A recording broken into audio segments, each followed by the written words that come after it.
écoutez, vous entendez? C'est le bâtiment qui suffoque. Est-ce que vous connaissez le syndrome du bâtiment malade? En regardant bien, vous pouvez trouver de la moisissure dans des bâtiments en béton. C'est ce syndrome qui peut expliquer votre fatigue à l'école ou au travail. Il est dû à une mauvaise qualité de l'air intérieur. Un excès de CO2, une température ou une humidité mal régulée, résultat, des bâtiments et des personnes malades. Et si la solution se trouvait sous nos pieds?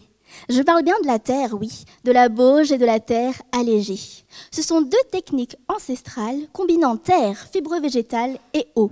Elles permettent de construire des bâtiments durables et écologiques. Mais alors, pourquoi on ne vit pas tous dedans? Car on a des a priori. Et le but de ma thèse, c'est de vous convaincre qu'on peut vivre dans ces bâtiments avec un aussi bon confort que dans ceux en béton.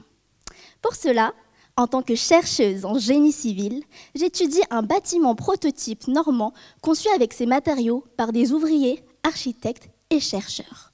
Ce bâtiment, c'est mon patient. Et comme un médecin, je l'ausculte. J'y ai installé des capteurs qui mesurent la température, l'humidité et le CO2. Ainsi, je peux comprendre comment il respire dans son environnement. En parallèle, je crée un modèle numérique. C'est une version virtuelle de mon bâtiment.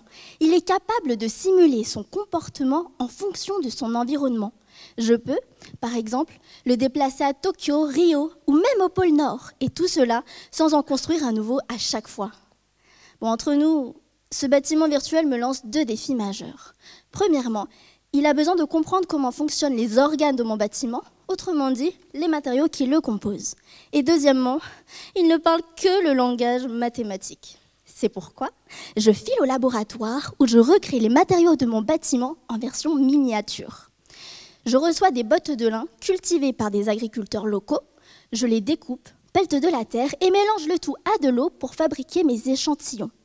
Puis, j'observe comment ils réagissent à des changements d'humidité, de température et aux polluants. Je traduis ensuite ces résultats en équations pour alimenter mon modèle. Enfin, je confronte mes mesures virtuelles aux mesures réelles prises dans le bâtiment. Et si les résultats concordent, bingo, mon modèle est validé. L'objectif de ma thèse est alors atteint.